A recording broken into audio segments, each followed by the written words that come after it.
dia, boa tarde, boa noite, meus caros alunos. Estamos aqui mais uma vez para dar continuidade à nossa disciplina de lógica. Na aula anterior, a gente viu como a gente poderia utilizar regras de simplificação e inferência para derivar expressões, não é isso? Então, se eu tenho uma expressão como, por exemplo, A e B, eu poderia concluir a partir dessa expressão tanto A quanto B, né? Esse é um exemplo de regra de simplificação.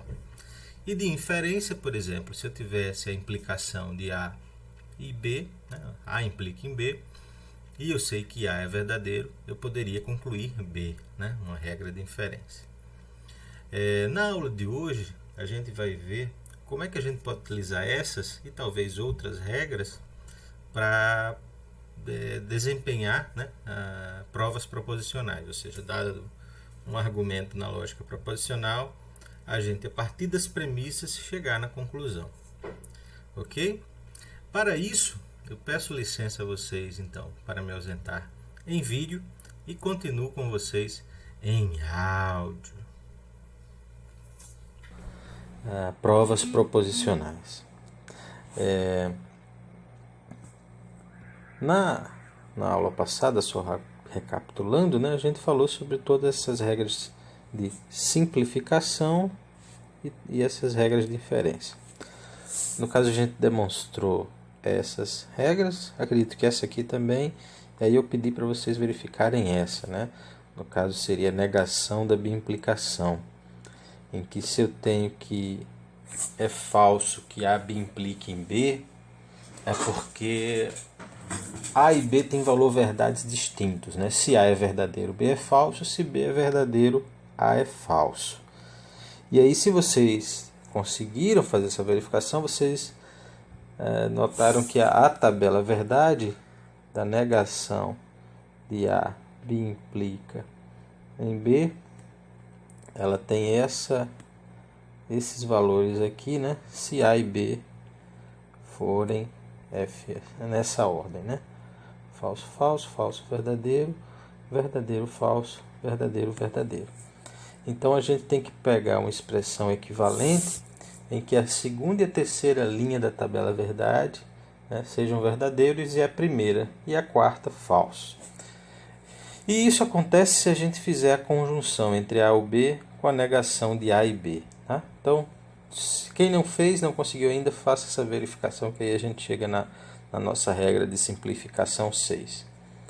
Então, a nossa regra de simplificação, ela trata da conjunção entre A e B, e que se eu tenho a conjunção entre A e B, eu posso afirmar tanto A quanto B.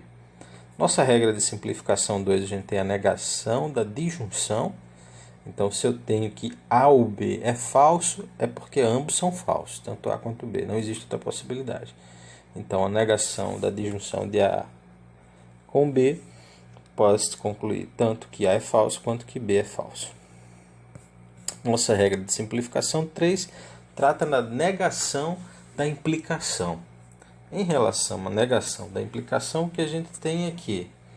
A negação da implicação, ela só é verdadeira quando A é verdadeiro e B é falso, que é aquela terceira linha da tabela verdade.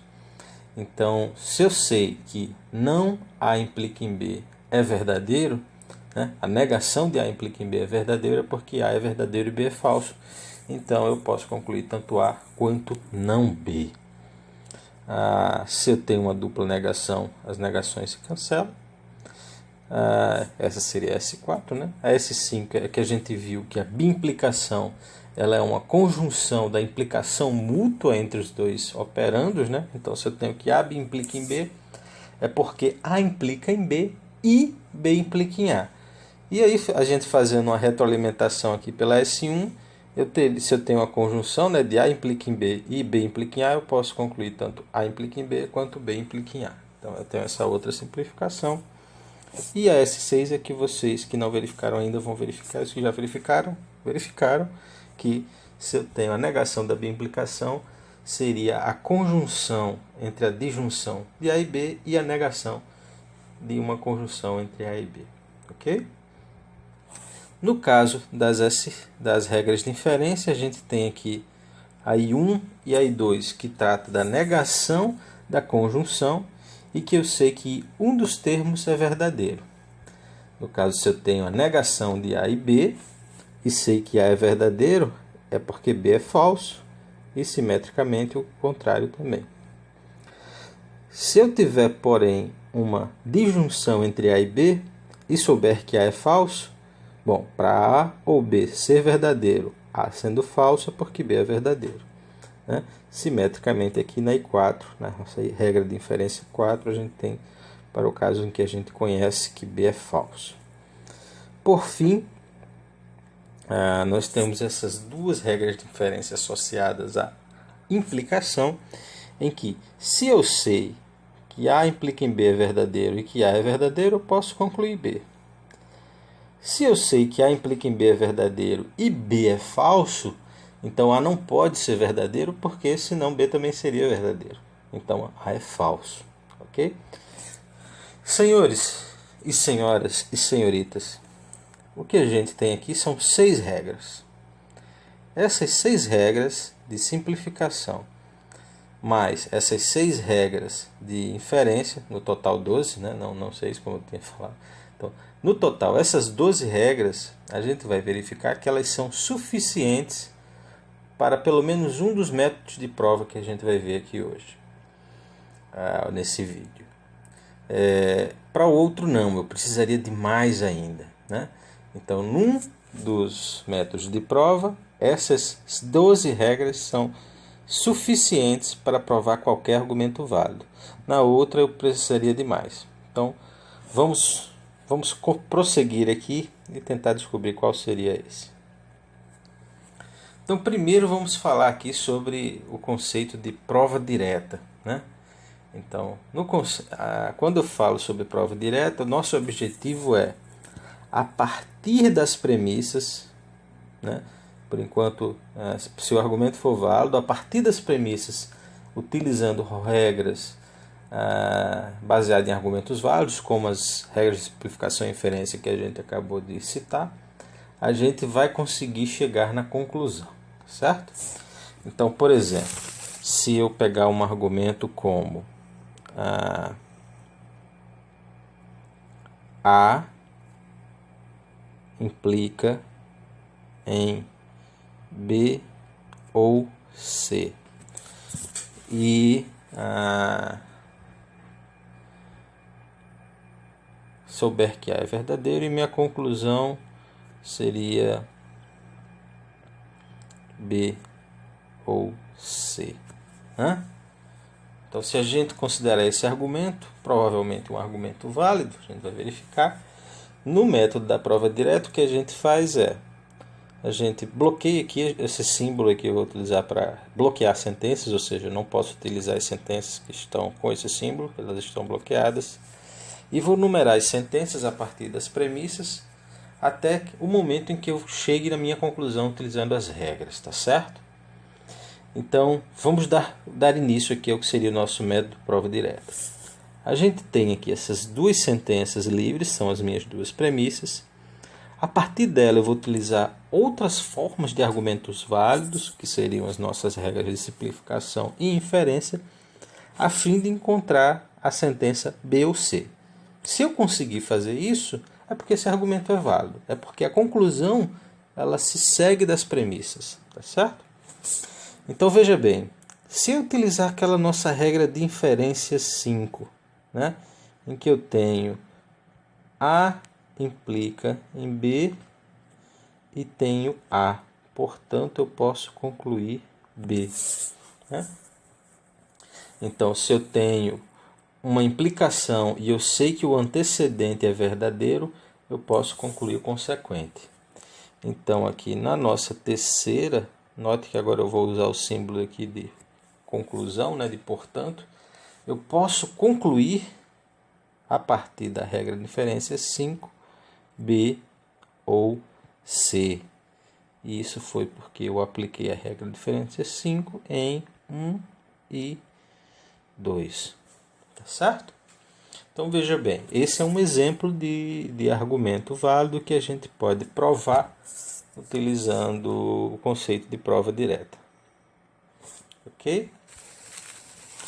Vamos agora tentar verificar esse mesmo argumento agora pelo método, pelo conceito de prova por contradição. Quando eu tenho uma prova por contradição, eu tenho que fazer um procedimento um pouco diferente. Por quê? Primeiro, vamos colocar o argumento aqui. A implica em B ou C. E aí a gente tem aqui que A é verdadeiro e que eu quero saber se eu posso concluir B ou C. É o mesmo argumento que a gente verificou no método de prova direta. Então vejamos, pelo que a gente tem escrito aqui, a gente vai fazer a mesma coisa, ou seja, usar formas de argumentos válidos, ou seja, nossas regras, né? Essas aqui são as nossas regras, que a gente já verificou que elas são argumentos válidos e colocou numa forma que a gente pode utilizar ela de forma generalizada. E o nosso objetivo é encontrar uma contradição a partir das premissas e da suposição de que a conclusão é falsa. Olha que interessante. Então veja bem, se eu tenho que um argumento é válido, é porque a conclusão ela pode ser derivada a partir das premissas, ela se segue das premissas. Se eu supor que minha conclusão é falsa e o argumento for válido, lembrem, pelo método da prova direta que a gente já viu, a gente sabe que pelas regras a gente vai conseguir chegar na conclusão. E ao chegar na conclusão, a gente tem o quê? A contradição. Porque, por exemplo, vamos fazer um bem simples aqui. Eu tenho que A e B. E eu quero saber se eu posso concluir A. Veja bem, né? Essa é a base da regra S1. Se eu fizer aqui uma pequena prova por contradição, deixa eu fazer um pouquinho menor para que a gente não tenha aqui um possível problema de espaço. Tá? Então eu tenho aqui A e B, e tenho A, né, como conclusão. No método da prova direta, a gente chegaria aqui, bloquearia a conclusão, né, e já chegaria aqui no 2, concluindo A partir de S1 em 1. No método da prova por contradição, esse mesmo argumento ele teria o seguinte formato. Veja bem, o argumento é o mesmo, né? Só que a gente também bloqueia a conclusão e, adicionalmente, já na 2 aqui, a gente faz a suposição, faz a suposição que a minha conclusão é falsa. Então, eu vou supor que não A é verdadeiro, tá certo? Eu já começo assim, sempre faço a suposição de que a conclusão é falsa. Notem que, a partir desse momento, agora eu posso, assim como no método de prova direta, fazer as derivações com as regras de simplificação e inferência que a gente já tem. Então, eu posso concluir aqui numa terceira, note que é concluir, tá certo? Não supor. Que eu posso concluir a partir da aplicação da regra S1 em 1, que é a minha primeira e única premissa. Então, vejam bem, senhores. Eu tenho uma suposição de que A é falso e eu tenho aqui uma derivação que diz que A é verdadeiro. Isso a gente denomina contradição. Eu não posso ter que A é falso e é verdadeiro ao mesmo tempo. Isso não é possível. Certo? Então, se isso aconteceu, é porque tem algo errado. E se eu confio nas minhas premissas, né? Ou seja, quando eu faço a verificação da validade de um argumento, a gente assume que as premissas são verdadeiras, né? A gente assume todos os casos em que as premissas são verdadeiras. Então, se a premissa é verdadeira, ela é confiável, o que está errado, notavelmente, é a minha suposição. Eu só tenho uma premissa, uma suposição e uma derivação da premissa. Se há algo errado aqui, é minha suposição. E se minha suposição é falsa, eu posso concluir, então, que a negação da minha suposição é verdadeira, né? Pois houve aqui, eu vou colocar aqui um termo que depois eu explico a vocês, né? Porque houve uma contradição entre 2 e 3, tá certo? Não há é falso, posso concluir não há. E utilizando a nossa regra de simplificação 4, eu posso concluir há, né? Posso concluir há S4 em 4. E aí eu bloqueio isso aqui, tá certo? Então, aqui a gente tem a prova desse argumento pelo método da prova direta, e aqui a gente tem a prova desse mesmo argumento pelo método da prova por contradição. Vocês podem estar se perguntando agora, puxa, professor João Paulo, essa prova pelo método da contradição parece ser muito mais complicado, vai ficar maior. Por quê? Por que isso? Vamos ver por que isso. Antes eu queria só falar sobre isso aqui, RAA, tá certo? Esse conceito de que a contradição entre a minha suposição e uma derivação das premissas gera uma contradição, esse conceito é representado ou classificado em lógica como sendo uma espécie de regra denominada reductio ad absurdum, né, do latim. Reductio ad absurdum, ou redução ao absurdo, se a gente quiser colocar de forma em linguagem, na linguagem português, tá certo? Então, RA reductio ad absurdum ou redução ao absurdo. Eu aplico essa regra, né, da redução ao absurdo porque houve uma contradição entre as sentenças 2 e 3 e minha suposição, portanto, é falsa e eu posso concluir a negação dela, que a negação, né, da suposição que é falsa vai ser verdadeira. Ok? Então, vamos lá. Respirando fundo. 2 métodos diferentes. A gente faz a verificação direta da conclusão a partir das premissas, a partir do conjunto de regras. Na outra, a gente supõe que a conclusão é falsa e aí dar continuidade a essa derivação. E se o argumento for válido, a gente vai achar uma contradição. A partir dessa contradição, a gente chega na conclusão original e fica demonstrada também a validade do argumento. Ok? Então vamos só reproduzir essa sequência de passos para esse argumento aqui. E aí depois a gente discute algumas coisas a mais em relação à comparação desses 2 métodos de prova.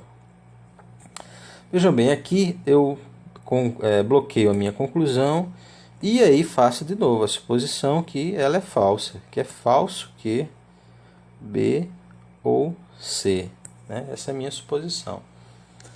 E aí, senhores, o que eu posso concluir a partir daqui é que, vejam bem, a partir da regra de inferência 5, eu posso concluir B ou C, utilizando a regra de inferência 5 em 1 e 2. Né? Eu tenho uma implicação e eu tenho aqui a afirmação do antecedente. Portanto, eu posso concluir o consequente, que no caso é B ou C. E aí eu acho a minha contradição. Veja bem, eu tenho aqui na suposição não B ou C e tenho a minha primeira derivação aqui B ou C. Portanto, achei uma contradição. Posso concluir então aqui que não B ou C, ou seja, que não B ou C é falso. Portanto, não B ou C é verdadeiro. Isso pela regra de redução ao absurdo, pois houve uma contradição em 3 e 4. Ok? Por fim, para eu chegar na minha conclusão, basta aplicar a regra de simplificação 4 em 3. Em 3 não, em 5. S4 em 5. E aí nós temos também esse argumento provado pelo método da prova por contradição. Agora, senhores, que a gente foi apresentado os dois métodos de prova, eu vou pedir para vocês fazerem o seguinte. Antes da gente mostrar o exercício, eu vou aproveitar esse grande espaço em branco que a gente tem aqui. Tá certo? Vamos pensar aqui no seguinte argumento. Olha só.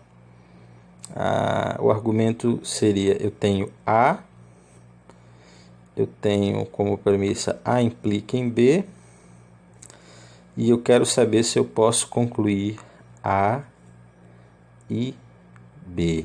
Tá certo? Adianto para vocês, senhores, que a gente, com esse conjunto de regras que a gente tem, as 6 regras de simplificação e as 6 regras de inferência, a gente vai conseguir provar esse argumento por um dos métodos e pelo outro não. No caso do que a gente não vai conseguir provar, isso não é porque o método é ruim ou ele é falho.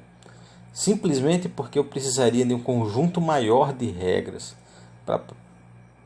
para provar o argumento. Tá certo? Então, o que eu peço para vocês fazerem agora é o seguinte: pausem o vídeo quando eu falar pause novamente e tentem verificar, tentem provar esse argumento pelo método da prova direta e pelo método da prova por contradição, tá certo? Então, tentem agora, tá bom? Pausem o vídeo. Dado que vocês pausaram e verificaram, então não é mais spoiler afirmar para vocês que vocês conseguiram provar pelo método da prova por contradição e não conseguiram provar pelo método da prova direta. Não é mesmo? Olha que interessante.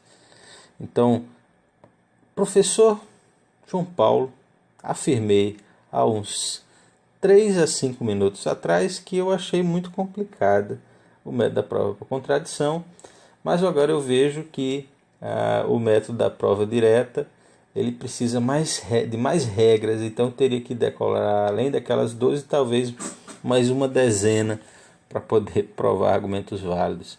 E aí eu digo a vocês, senhores, que essa é uma vantagem categórica do método de prova por contradição. Ele só precisa daquelas 12 regras, nenhuma mais.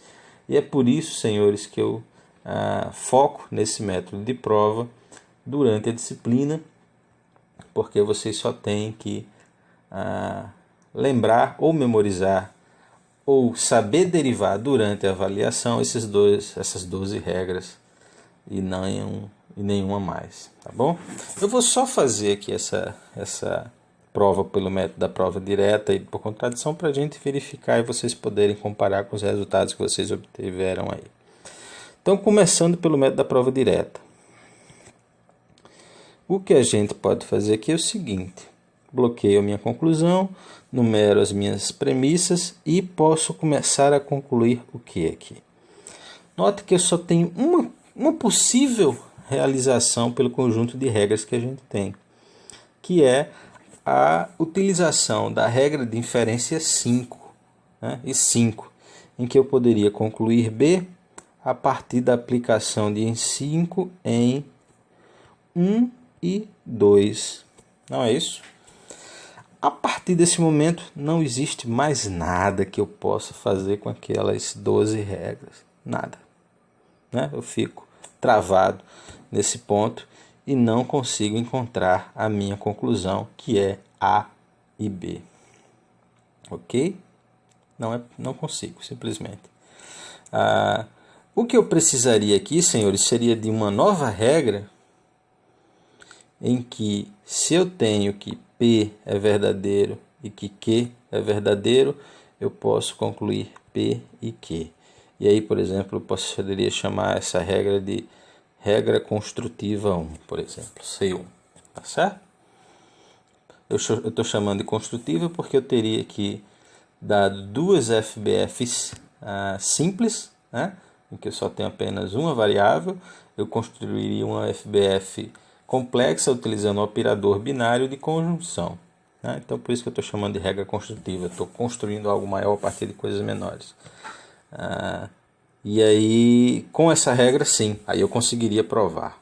Eu teria aqui o 4. Nota, eu tenho que na 1 A é verdadeiro. 3, eu tenho aqui que B é verdadeiro. Então, eu conseguiria concluir A e B utilizando a regra construtiva 1 em 1 e 3. Ok? Então, é possível provar pelo método de prova direta qualquer argumento válido? Sim, sim. A diferença é que eu vou precisar de mais do que aquelas 12 regras que a gente já viu. Né? Mais do que aquelas 6 regras de simplificação e que aquelas outras 6 regras de inferência. No caso desse argumento, eu precisaria pelo menos dessa regra adicional aqui. Né? Para outros argumentos, outras regras. Tá certo? Tudo bem, senhores? Então, isso foi só a título de curiosidade, tá certo? Eu precisaria dessa regrazinha mais aqui. E se a gente fosse fazer esse mesmo argumento, provar a validade desse mesmo argumento utilizando o método de prova por contradição, como é que ficaria? Né?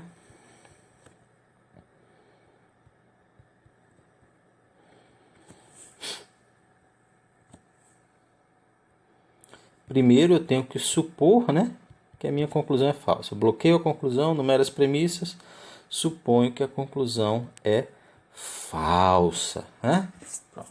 Então a gente tem isso aqui como setup inicial do nosso método de prova por contradição. O que eu posso fazer agora? Eu tenho uma negação de uma conjunção, né, em 3, e eu tenho também que A é verdadeiro e que A implica em B é verdadeiro. Eu posso começar por essas minhas duas premissas e concluir aqui, em 4, que B é verdadeiro, utilizando a nossa regra de inferência 5, que a gente já utilizou algumas vezes nesse vídeo. Então, em 5, em 1 e 2, eu posso concluir B. E agora, senhores, vamos ver aqui. A gente tem a negação de uma conjunção, tá certo? E aí a gente tem a afirmação de das variáveis da conjunção. Então eu tenho que não é verdade que A e B, ou seja, A e B é falso, e eu tenho que A é verdadeiro. Note, para A e B ser falso, B tem que ser verdadeiro. Isso seria, senhores, vamos voltar aqui só para vocês. Desculpem, está aqui. Seria a nossa regra de inferência 1. Né? Tenho aqui a negação de A e B. E eu tenho que A é verdadeiro, portanto B é falso. Voltando. Pronto. Então a gente pode usar a nossa regra de inferência 1 para concluir que, vejam só, B é falso. Utilizamos a regra de inferência 1 em 1 e 3.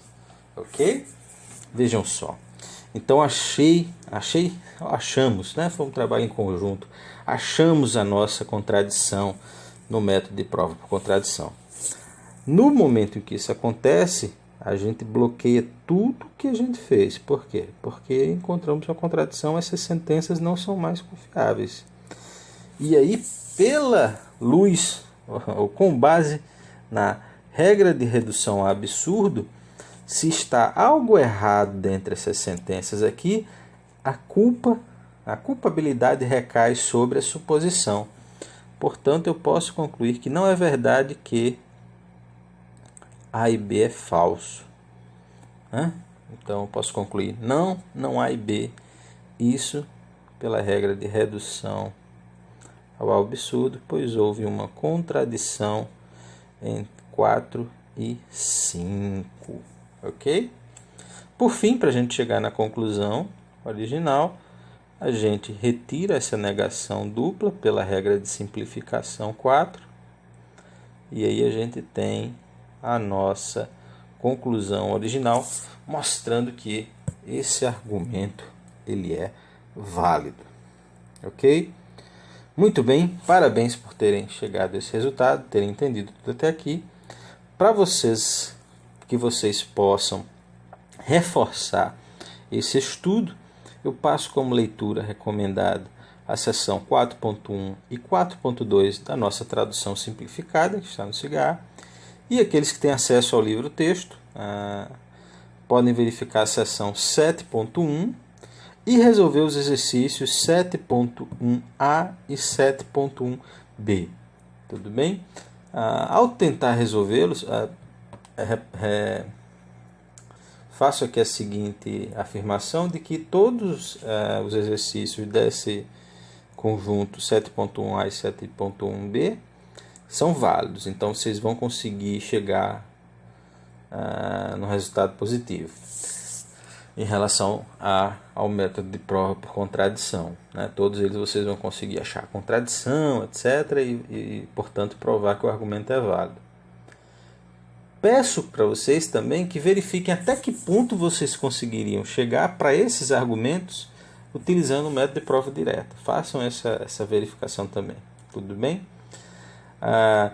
Por agora, eu peço que vocês façam esses exercícios para que a gente posteriormente possa marcar uma aula para tirar dúvidas, e após essas dúvidas a gente deve marcar uma aula para fazer uma revisão geral antes da nossa avaliação dessa terceira unidade.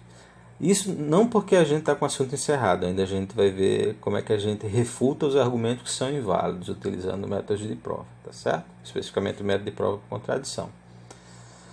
Pois bem, entre em contato primeiro se tiverem dúvidas, vamos nos comunicando até lá, divirtam-se e até mais!